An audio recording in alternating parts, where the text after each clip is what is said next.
Hi everyone. So our today's topic is could, that is a modal verb. As in our last video we have done can. So this is our second lesson. So we'll be covering four types of sentences of could in this part of the video. So let's begin then. First look at the uses of could. Could के uses क्या हैं वो देख लेते हैं. First it is used to talk about past ability. Could helping verb है जो ये कैन का पास्ट है. Right.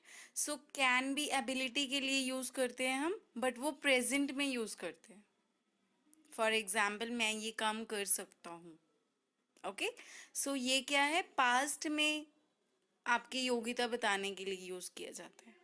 Look at the example sentence. He could read when he was 3 years old. वो पढ़ सका जब वो 3 साल का था. पढ़ सका जब वो 3 साल का था. When he was 3 years old, यहाँ पे हम can helping verb नहीं यूज कर सकते. फाइन, क्योंकि पास्ट की बात हो रही है. Okay. Look at the second use. It is also used to talk about polite request and permission.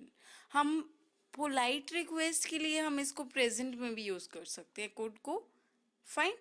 ये can का past है.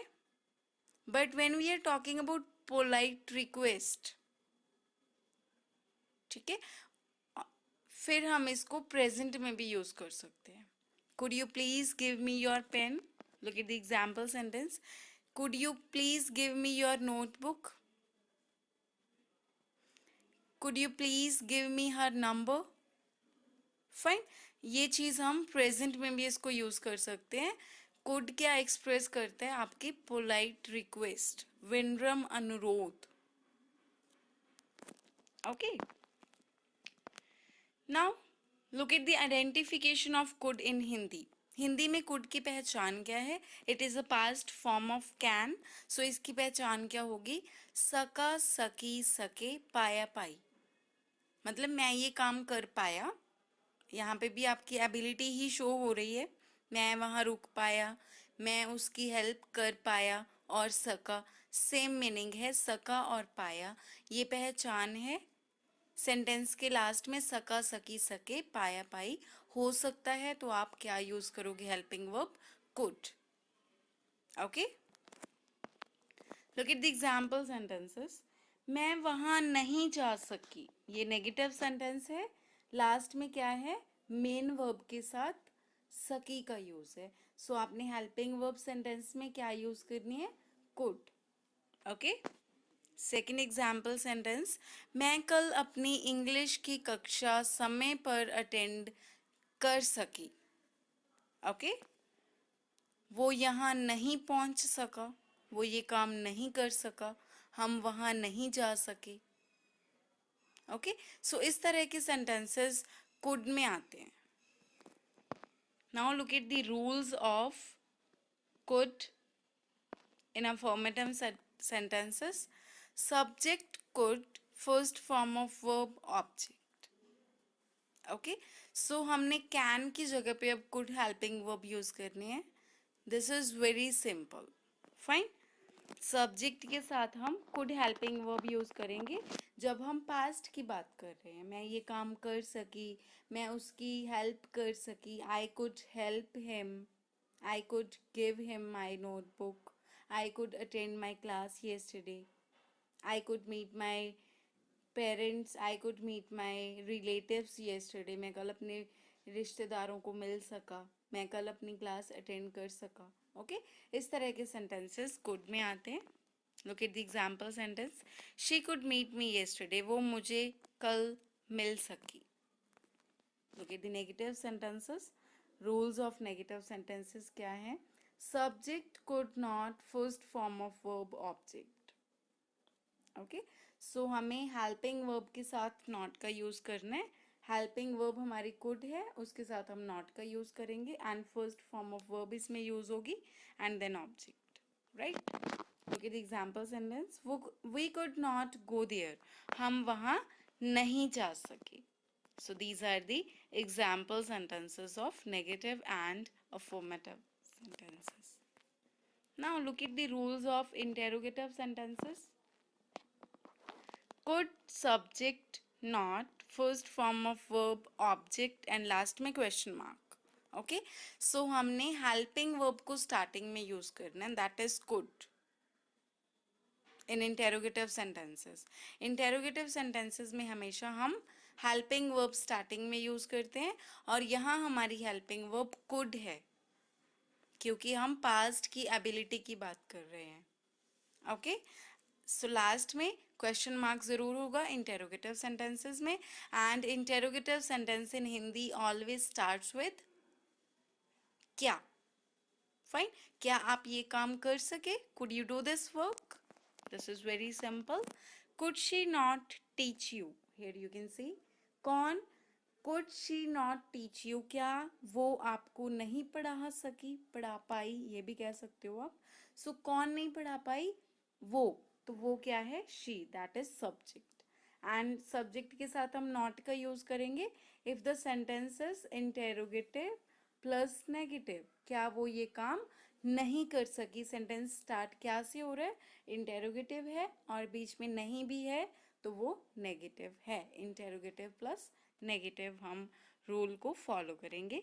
Could she not teach you, पढ़ाना क्या होता है? टीच मेन वर्ब है जो एक्शन वर्ड है. किसको? आपको. सो ये क्या है? Object you. क्या वो आपको नहीं पढ़ा सके. Now look at the rules of WH sentences. WH sentence कौन से होते हैं? आप वहाँ कब जा सके, कब, क्यों, कैसे, कितने बजे, किस मकसद के लिए, किसके साथ. कोई भी जब सेंटेंस में क्वेश्चन आता है वो WH सेंटेंसेस होते हैं. ओके, सो वो क्वेश्चन जो है हमने स्टार्टिंग में यूज करना होता है. Look at the rules.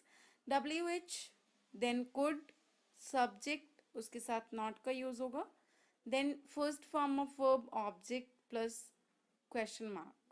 Okay, so look at the example sentence. When could children play cricket?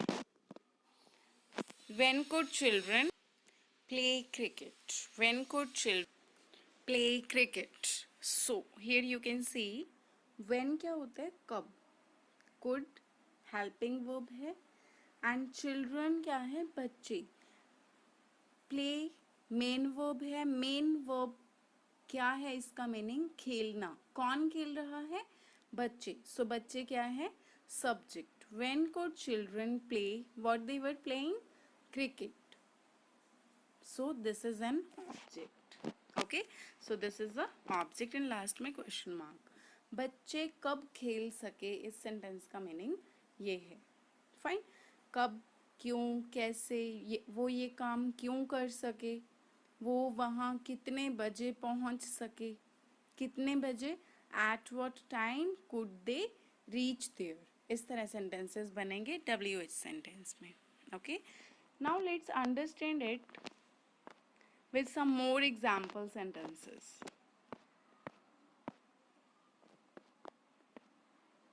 How could she blame him? वो उसके ऊपर कैसे दोष लगा सकी. Could she blame him? क्या वो उसके ऊपर दोष लगा सकी. How could he find out? I could not sleep well, मैं प्रॉपरली नहीं सो पाया. ठीक है, अच्छी तरह नहीं सो पाया. Children could not dance in the party, बच्चे पार्टी में डांस नहीं कर सके. What could she do in her free time? वो अपने फ्री टाइम में क्या कर सकी. वॉट ये WH सेंटेंस में है. So what, could, helping verb. WH के साथ हमेशा WH वर्ड के साथ हम हेल्पिंग वर्ब यूज करते हैं. Okay, what, could, she subject है, do first form of verb है, इन हर फ्री टाइम अपने फ्री टाइम में. फाइन, इसका मीनिंग ये है. Could she recognise you? क्या वो आपको पहचान पाई, और यू कैन से पहचान सकी. Right, I hope you understood it well. Now let's practice. This is an exercise for you. Fill in the blanks according to the rules. And these are some sentences for translation. Okay? Translate these sentences. Keep doing practice. Happy learning. Bye-bye. Hi everyone, welcome to the World of Career Maker online classes. So let's check your answers as you were given the exercise for practice related to code lesson. So let's get started. First you were given fill in the blanks. So your first sentence is dash close your window please. It's very cold in here. So your answer is could you close your window please? As I told you, could is used for polite request. Fine सामने वाले person को कह रहे क्या आप window close कर सकते हो. It's very cold in here क्योंकि यहाँ पे बहुत ठंड है. Dash open the door for me please. Could you open the door for me please. क्या आप मेरे लिए डोर ओपन कर सकते हो. I am carrying all these books. Oh, Anna isn't at home. Dash leave a message for her please. Could I leave a message for her please? क्या मैं उसके लिए मैसेज छोड़ सकती हूँ. I dash rain very fast when I was younger. I could rain very fast when I was younger. Mary, I don't get my money till next week. Could you lend me $20 till then? क्या तब तक मुझे $20 उधार दे सकते हो. सो ये polite request के लिए भी हम कुड का यूज करते हैं. Okay, so the next sentence I like this jacket a lot. Could I try it on please. क्योंकि सेंटेंस के स्टार्टिंग में आई सब्जेक्ट है. मुझे ये जैकेट बहुत पसंद है. क्या मैं इसको अपने ऊपर ट्राई कर सकती हूँ. Fine, could I try. I didn't understand what you said to me. Could you repeat it please. ठीक है, मुझे समझ नहीं आया आपने क्या बोला है. What you said to me. You said to me, that's why she. The answer is could you repeat it please. वही रिपीट करेंगे ना जिसने कुछ बोला है आपको. Okay, yesterday we dash play due to rain. Due to rain बारिश की वजह से. तो क्या होगा आंसर. Could not. कल हम नहीं खेल सके बारिश की वजह से. This case is very heavy. Dash help me with it please. Could you help me with it please. Dash you play the piano when you were 7. Could you play the piano when you were 7. क्या आप piano बजा सके जब आप 7 साल के थे. I hope you all read this. So some sentences were for translations were there. So your first sentence वह परीक्षा पास कर सका. So कौन कर सका परीक्षा पास. अफर्मेटिव सेंटेंस है ये. रूल क्या है. Subject could first form of verb object. Okay, so he could pass the exam. मैं उसका प्रस्ताव नहीं ठुकरा पाया. सो ये नेगेटिव सेंटेंस है. कुड नॉट यूज करना है हमने. एंड सब्जेक्ट क्या है. I could not refuse his proposal. Okay, हम समय पर नहीं पहुंच सके. सो कुड नॉट यूज होगा. कौन कौन नहीं पहुंच सके समय पर. हम. सो सब्जेक्ट क्या है. We could not reach on time. कृपया क्या आप मेरी मदद कर सकते हो. सो ये सेंटेंस कौन सा है. Polite request. सो क्या यूज करेंगे हम. Could you please help me. क्या तुम अपनी कॉपी मुझे एक दिन के लिए दे सकते हो. ये भी पोलाइट रिक्वेस्ट है. Could you lend me your copy for a day. Mostly interrogative sentences में आता है एंड स्टार्टिंग में हम हेल्पिंग वर्ब यूज करते हैं. ओके, क्या आप किताब नहीं खरीद सके. Could you not purchase the book. वह दोषी था. कैसे कोई उसे बचा सका. सो कैसे कोई कैसे बचा सका एक ही बात है. कैसे कौन सा सेंटेंस आ गया फिर. WH. He was guilty. How could anyone protect him. How could anyone. कोई मतलब सब्जेक्ट है anyone. ओके, जब मैं कक्षा 8 में था तब मैं तैर नहीं पाया. I couldn't swim. You can say I could not swim when I was in 8th class. क्या तुम चुप नहीं रह सके. Could you not keep quiet. क्या वह ये बॉक्स नहीं उठा सका. Could he not lift this box. So these were your sentences. I hope you understood all about the lesson could. So keep doing practice. Happy learning. Thank you.